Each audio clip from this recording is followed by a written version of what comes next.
Today, Russia is a country which has many territorial disputes with many of their neighbors. The most infamous of these disputes that we've all been paying attention to recently are the ones with Ukraine. Russia claims the Crimean Peninsula, which they annexed from Ukraine in 2014. The Russian president has questioned Ukraine's entire right to independence, and the Russian armed forces are currently invading and occupying large amounts of the country's territory. And while this dispute is certainly the largest and the most hostile of the Russian government, it is far from the only one. For thousands of miles away across to the other side of Eurasia, there is another brewing just beneath the surface in the headlines between Russia and Japan over the status of these 4 islands, all 4 of which are currently ruled from Moscow but claimed intensely by Tokyo as their so-called northern territories. 2 weeks following the Russian invasion of Ukraine, the Japanese Prime Minister Fumio Kishida declared that these 4 islands are a territory peculiar to Japan,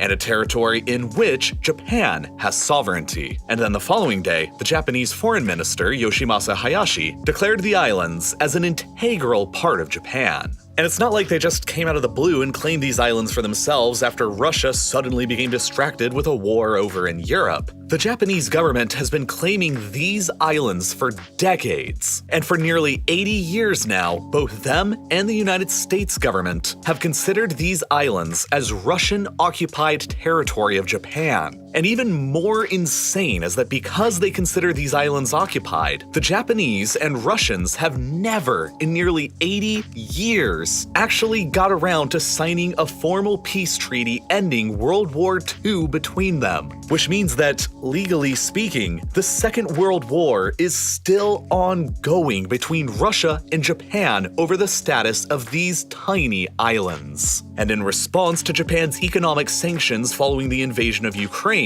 Russia has announced that they're now fully withdrawing from all of the peace treaty talks with Japan that have been going on for nearly 80 years now. So, what is it about these tiny little islands between them that they each consider so valuable? Why have they prevented peace between them for this long? And who between them is actually the rightful controller? In order to answer those questions, we have to rewind the clock back a bit to the mid-19th century. Back at that time, Japan was just coming out from a period of more than 2.5 centuries of near complete isolation from the outside world, and was just moving settlers and soldiers into the northern territories of Hokkaido and the Kuril Island chain, while simultaneously, the Russian Empire's own settlers and soldiers were encroaching onto the shores of the northern Pacific, Sakhalin Island, and the Kuril Islands as well. Formal diplomatic relations between the Russian Empire and the Tokugawa shogunate of Japan were first made back in 1855, largely as a way to resolve their conflicting colonial interests in the Kurils. As a result, they signed the Treaty of Shimoda, which divided the Kuril Islands across this line, with the Russians controlling all of the islands to the north and the Japanese controlling the 4 islands to the south, which they called Etorofu, Kunashiri, Shikotan, and the Habamai Islands, the 4 that are currently under dispute today. At the same time, the treaty stated that the nearby Sakhalin or Karafuto Island would not be partitioned between them, and would be jointly ruled as a Russian-Japanese condominium. Then, 20 years later after that treaty in 1875, Russia and Japan came to a new agreement in the Treaty of St. Petersburg. They basically agreed that Russia would gain full control of Sakhalin, in exchange for Japan gaining full control over all of the Kuril Islands, stretching to right off of the Kamchatka Peninsula in the Russian mainland, which for reasons I'll get into later, was an absolutely terrible trade for Japan. So far though, all of these territories had been agreed to through means of peace and diplomacy. But that would all change at the beginning of the 20th century. Russia and Japan's territorial ambitions and goals were beginning to cross over each other at just too many places. The Russians didn't have any ports of their own on the Pacific that remained ice-free during the winter, locking down their naval and trade capabilities across the entire coastline for the whole season. Thus, the Russians were attempting to expand towards warmer waters into Manchuria and Korea, and managed to acquire a lease from the Qing dynasty on Port Arthur in China's Liaodong Peninsula, which crucially did remain ice-free even during the winter. Unfortunately for them, the Japanese at the time were also seeking to expand their own empire into this exact direction as well. Japan initially offered a compromise similar to the one that they had made with Russia earlier over Sakhalin and the Kurils: Russian control over Manchuria in exchange for Japanese control over Korea. But this time, Russia refused and offered only a division of Korea with Japan across the 39th parallel, just 1 degree north of what would ultimately become the dividing line between North and South Korea today. Japan refused and decided to launch a surprise attack against the Russian Navy anchored in Port Arthur, which began the 18-month-long Russo-Japanese War. Despite all hope of victory over Japan dissolving within months, the Tsar continued on the war anyway in order to avoid suffering what he called a humiliating peace. In 1905, the war was finally concluded with a decisive Japanese victory by the Treaty of Portsmouth, which ceded the southern half of Sakhalin over to Japan, among other things. Over the next 4 decades, hundreds of thousands of Japanese colonists migrated into the southern half of Sakhalin from the Japanese main islands, and the Japanese Empire initiated a rapid series of military conquests across the rest of Asia and the Pacific. But peace with Russia, for the most part, was well maintained. This was, however, controversial within Japan itself. At the time, pre-World War II, the fascist Japanese government largely debated between 2 different aggressive foreign policy choices: a northern expansion doctrine advocating for an invasion and conquest of the Soviet Union's far eastern lands largely promoted by the Japanese army, or a southern expansion doctrine advocating for an invasion and conquest of the Western colonial possessions across the Pacific and Southeast Asia, largely promoted by the Japanese Navy. Before a decision either way had been reached, millions of Japanese and Soviet soldiers faced each other across the frontier of Japanese-occupied Manchuria and the Russian Far East, anticipating each other's moves and occasionally coming to blows. But in April of 1941, the Japanese and the Soviets signed a 5-year-long non-aggression pact, and then, just 3 months later after that, the Western Allies and United States imposed a total oil embargo on Japan. This action was critical for influencing the course of world events, because the Japanese home islands are incredibly barren of fossil fuel energy resources like oil or gas, and at the time of the war, more than 80% of Japan's oil consumption was being imported. Without the oil, Japan's war machine running in China would have quickly run out of fuel, and so they ultimately decided to attack using the southern expansion doctrine towards the islands of the Dutch East Indies, modern-day Indonesia, which at the time were known to have large numbers of oil reserves. Little did they know at the time that some of the largest oil reserves in the entire world were actually, in fact, located just to the north on the island of Sakhalin, an island that they already controlled the entire southern half of. There is more than 5 times as much oil in these reserves than in the entirety of Indonesia combined. But of course, the Soviets weren't aware of any of that at the time either, as it wouldn't really be discovered and developed until much later on in the 1990s. Had Japan or the Soviets known about these reserves back at the time, it could have heavily influenced their military's decision-making into pursuing the northern expansion strategy into the Soviet Union instead, with unpredictable alternate history. But that's not how things went. Instead, Japan attacked Pearl Harbor and went to war against America, Britain, and the other Western allies, while the Soviet Union fought on against Nazi Germany in Europe. But they never directly engaged each other until the very final moments of the war. The non-aggression pact that they had signed was supposed to last until the 6th of April, 1946. But in April of 1945, as the Red Army was closing in on Berlin in Europe, the Soviets suddenly renounced the pact. And then, just 2 days after the United States dropped the first atomic bomb on Hiroshima in August, the Soviet Union formally declared war on Japan and launched a full-scale invasion into Japanese-occupied Manchuria, Korea, the southern half of Sakhalin, and the Kuril Islands. Japan announced their surrender just 1 week after the Soviet declaration of war. But then, 3 days after that, the Soviets began their amphibious invasion of the Kuril Islands. Japan formally signed peace on the 2nd of September, but by that point, the entirety of Sakhalin and the Kuril Islands had come under Soviet occupation. All of the hundreds of thousands of Japanese settlers in these territories were subsequently forcefully deported by the Soviets back to the Japanese mainland, and hundreds of thousands of mostly Russian and Ukrainian settlers have since moved in to replace them in the decades that have followed.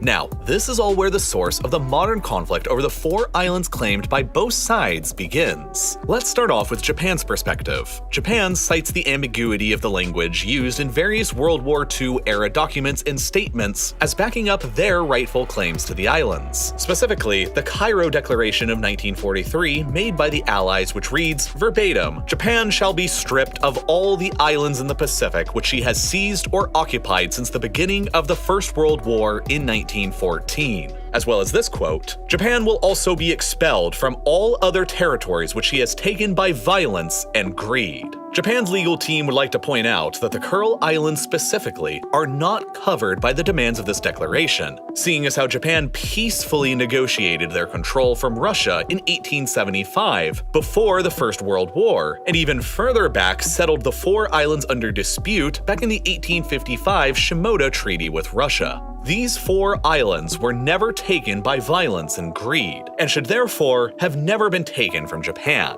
Further, the Potsdam Declaration made by the Allies later on in 1945 as the war was concluding reads under Section 8 that Japanese sovereignty shall be limited to the islands of Honshu, Hokkaido, Kyushu, Shikoku, and such minor islands as we determine, which the Japanese government is keen to point out does not address the issue of the 4 disputed minor islands directly. Japan further points out that the disputed islands had been a part of Tokugawa-era Japan since 1855, before the era of the empire, and had never been claimed by or belonged to Russia until they conquered them by force in the closing days of the Second World War. And on that point, the Japanese further point out that the Soviet Union's declaration of war in 1945 was in violation of the previously signed defense pact between both nations that was legally supposed to be in force until 1946, and as such, the Soviet invasion and occupation was illegal. Finally, Japan signed the San Francisco Treaty in 1951, which ended the legal state of war between themselves and the Western Allies. Article 2C of this treaty made Japan renounce all rights to the Kuril Islands, but the treaty also never recognized Soviet sovereignty over them, and the Japanese insist that the islands of Etarofu, Kunashiri, Shikotan, and Habamai are not geographically a part of the Kuril Islands, and thus are not a part of this agreement. And further, neither the Soviet Union nor Russia have ever signed the San Francisco Treaty anyway. Alright, now let's move on to Russia's viewpoint. Russia argues that, first of all, the disputed islands are in fact geographically a part of the Kuril Island chain, and that the Japanese government's assertion that they are not is simply a tactic used to enhance their own claim, and this assertion is not supported by any basic geography or history. Second of all, Russia cites the Yalta Agreement of 1945, in which the Western Allies explicitly promised the Soviet Union control of the Kuril Islands in exchange for the Soviets declaring war on Japan, which the Russians argue geographically includes the 4 disputed islands. However, Japan's legal team is quick to point out that they were never a party to the Yalta Agreement and never agreed to or signed any of its terms. Further, from Russia's perspective, there are the people who actually live within the disputed islands today. The 4 islands are now home to roughly 19,000 people, the overwhelming majority of whom are ethnic Russians and Ukrainians, who overwhelmingly support remaining a part of Russia, shown in poll after poll. This is, of course, however, after the Soviets forcefully deported the entirety of the ethnic Japanese population from the islands following the end of the Second World War, and replaced them with ethnic Slavs. And of course, Russia controls the islands today and has controlled them for nearly 80 years now since their invasion in 1945. So obviously, the question over who should rightfully control them is pretty legally complicated, and the decades of negotiations over this very question have been pretty understandably stalled, as neither side has ever been willing to give much ground.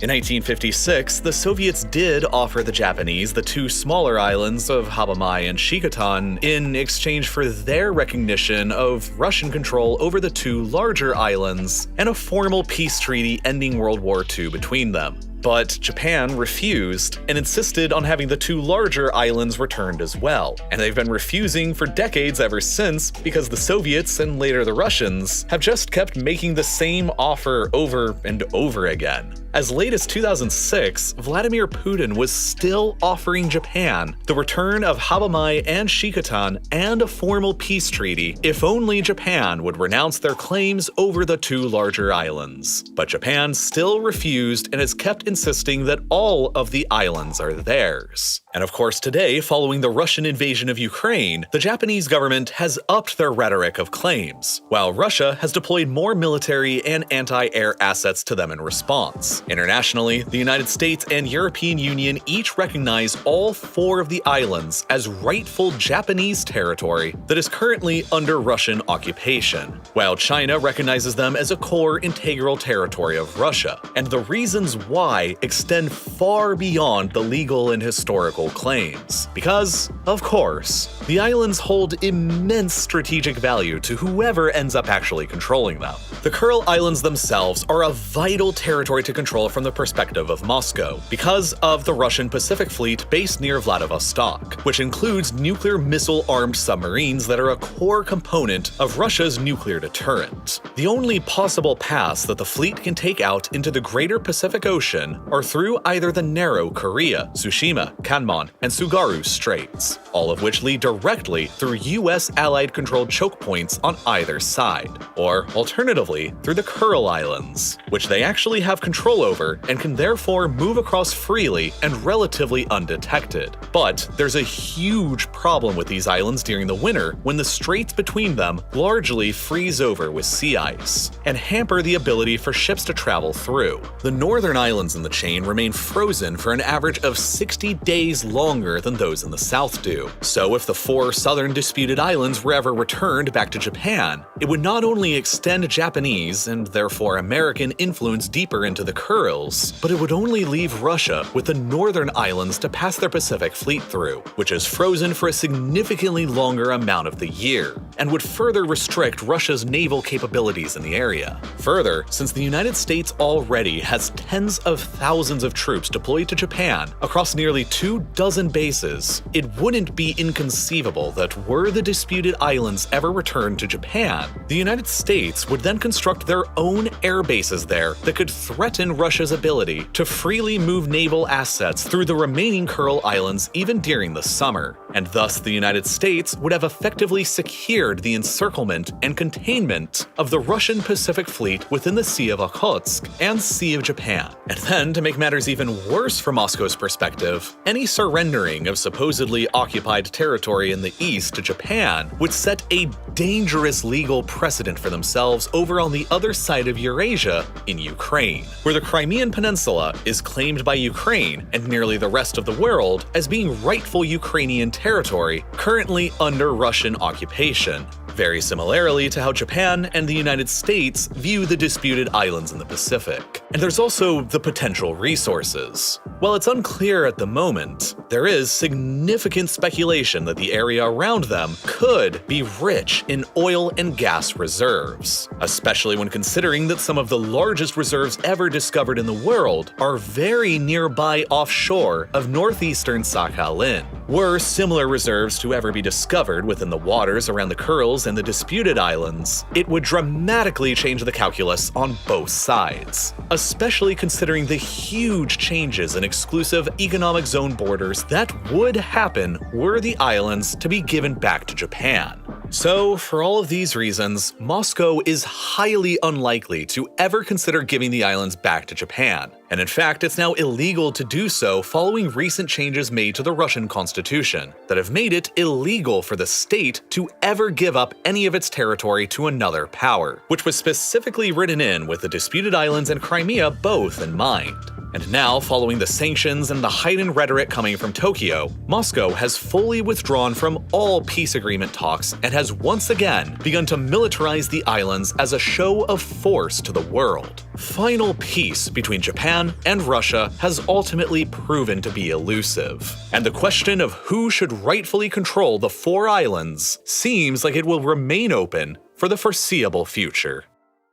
If you're anything like me, you typically struggle to decide what to do at dinner time. Should I order expensive takeout, eat unhealthy freezer food, or make a time-consuming home-cooked meal? I struggled with these same decisions for years until I began using HelloFresh, because it's simultaneously healthy, affordable, and fast. Every week, I select all of the meals that I want on their app, and then a box arrives on my doorstep with all of the ingredients needed in exactly the right quantities needed. This instantly cuts out all of your shopping time and the majority of your prep time so that you can get straight to the most fun part: actually cooking. As an example, I made this incredible buffalo spice chicken in less than 30 minutes. At the same time, HelloFresh is also a much more sustainable choice. Unlike the grocery store, they offset all of their emissions, their packaging is made out of recycled material, and a University of Michigan study found that the pre-portioned ingredients lower food waste by 25% when compared with grocery shopping. All in all, HelloFresh simply makes mealtime better, and that's why I've been using them for years. I'd highly recommend that you try them out as well, which you can do with an insanely good deal when you click the button that's here on screen right now, or go to HelloFresh.com and use code RealLifeLore16 for up to 16 free meals and 3 additional surprise gifts. It's a great way to also support my channel, and as always, thank you so much for watching.